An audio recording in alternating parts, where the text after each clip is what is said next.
రేపే Telangana rising global summit తెలంగాణలో ఉన్న అపార అవకాశాలను వివరించి పెట్టుబడులను ఆకర్షించడం యువతకు ఉపాధి కల్పించడమే లక్ష్యంగా 2 రోజుల పాటు గ్లోబల్ సమ్మిట్ నిర్వహిస్తోంది రేవంత్ రెడ్డి సర్కార్. ఇందుకోసం భారత్ ఫ్యూచర్ సిటీలో అత్యంత అద్భుతంగా ఏర్పాట్లు చేసింది. 2 రోజుల పాటు జరిగే సదస్సులో 44కు పైగా దేశాల నుంచి 154 మంది అంతర్జాతీయ ప్రతినిధులు హాజరవుతున్నారు. ప్రపంచవ్యాప్తంగా ఉన్న ప్రముఖ కంపెనీల నుంచి ప్రతినిధుల బృందాలు ఈ సమ్మిట్లో పాల్గొంటున్నారు. ఒక్క అమెరికా నుంచే 46 మంది వివిధ కంపెనీల ప్రతినిధులు వస్తున్నారు. రేపు మధ్యాహ్నం 1:30కు గవర్నర్ జిష్ణుదేవ్ వర్మ లాంఛనంగా సమ్మిట్ను ప్రారంభిస్తారు.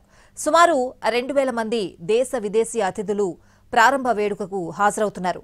సమ్మిట్లో వివిధ అంశాలపై నోబెల్ బహుమతి గ్రహీత Abhijit Banerjee, Trump media technology group CEO Eric Schwader, world economic forum CEO Jeremy Jurgens, Nobel శాంతి బహుమతి గ్రహీత Kailash Satyarthi, Biocon limited executive chairperson Kiran Mazumdar Shaw తదితరులు ప్రసంగించనున్నారు.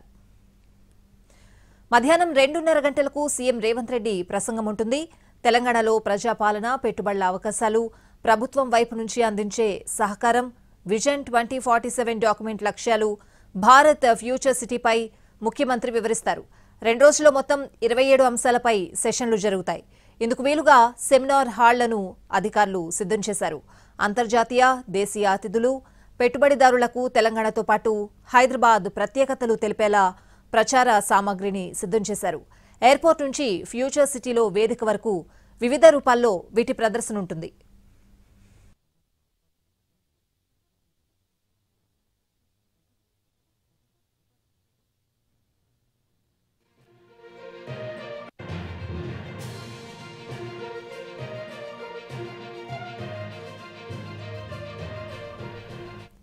అలాగే హైదరాబాద్ వ్యాప్తంగా అత్యాధునిక టెక్నాలజీతో ప్రత్యేకంగా ప్రచార ఏర్పాట్లు జరిగాయి.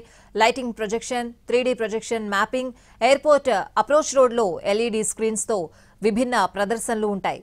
సబ్జెక్టులపై చర్చల తర్వాత ప్రముఖ మ్యూజిక్ డైరెక్టర్ కీరవాణి సంగీత కచేరీ అతిథులను అలరించనుంది. అలాగే తెలంగాణ ప్రత్యేక నృత్య రూపాలైన కొమ్ముకోయ, బంజారా, కోలాటం, గుస్సాడి, ఒగ్గుడొల్లు, పేరిణి నాట్యం, బోనాల ప్రదర్శనలతో సాంస్కృతిక కార్యక్రమాల ప్రదర్శన ఉంటుంది. మరోవైపు నాగార్జున సాగర్ దగ్గరున్న ప్రపంచంలోనే అతిపెద్ద వారసత్వ బౌద్ధ థీమ్ పార్క్ బుద్ధవనం పర్యటనకు దౌత్య బృందం వెళ్లేలా టూరిజం శాఖ ప్రత్యేక ఏర్పాట్లు చేసింది. ఇక సదస్సు జరిగే 2 రోజుల పాటు హాజరైన అందరికీ పసందైన హైదరాబాదీ బిర్యానీతో పాటు తెలంగాణ ప్రసిద్ధ వంటకాలతో భోజనాలను అందించేందుకు వంటశాలలు సిద్ధమయ్యాయి. అతిథులకు తెలంగాణ పర్యటన ఎప్పటికీ గుర్తుండిపోయేలా గ్లోబల్ సమ్మిట్ డెలిగేట్లకు ప్రత్యేక బహుమతిని ప్రభుత్వం తరపున అందించనున్నారు. తెలంగాణ రైజింగ్ గ్లోబల్ సమ్మిట్ లోగోతో పాటు పోచంపల్లి ఇక్కత్ శాలువా, చర్యాల కళాకృతులు, హైదరాబాదీ అత్తర్, ముత్యాలతో కూడిన నగలను సావనీర్లో పొందుపరుస్తారు.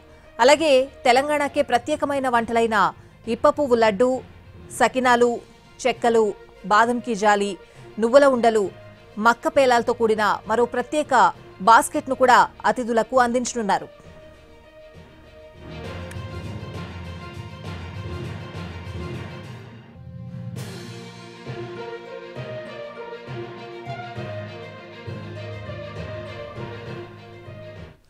గ్లోబల్ సమ్మిట్ కు హై సెక్యూరిటీ ఏర్పాటు చేశారు. డ్రోన్ కెమెరాలతో భద్రత పెంచారు. ఔటర్ రింగ్ రోడ్ నుంచి ప్రధాన వేదిక వరకు డ్రోన్లతో పర్యవేక్షిస్తున్నారు. ప్రధాన వేదిక చుట్టూ డ్రోన్లతో నిఘా పెట్టారు. మరోవైపు గ్రేహౌండ్స్ ఆక్టోపస్ ను రంగంలోకి దించారు. ప్రధాన ప్రాంగణాన్ని ఆక్టోపస్ అధీనంలోకి తీసుకుంది. అన్ని ప్రాంతాల్లో డాగ్ స్క్వాడ్ తో తనిఖీలు చేస్తున్నారు.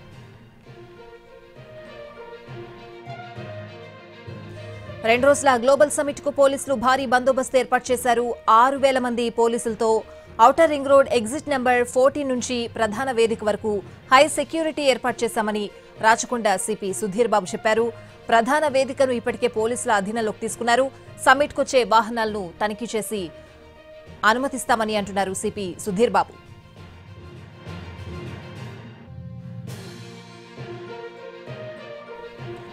నిన్నటి వరకు ఒక లెక్క, రేపటి తెలంగాణ గ్లోబల్ సమ్మిట్ తర్వాత మరో లెక్క అంటూ ట్వీట్ చేశారు సీఎం రేవంత్ రెడ్డి. తెలంగాణను శిఖరాగ్రాన నిలిపేందుకు తపనతో శ్రమించామన్నారు.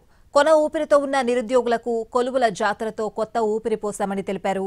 రుణభారంతో వెన్నువిరిగిన రైతుకు దన్నుగా నిలిచి దేశానికి ఆదర్శంగా నిలిపామని ట్వీట్ చేశారు.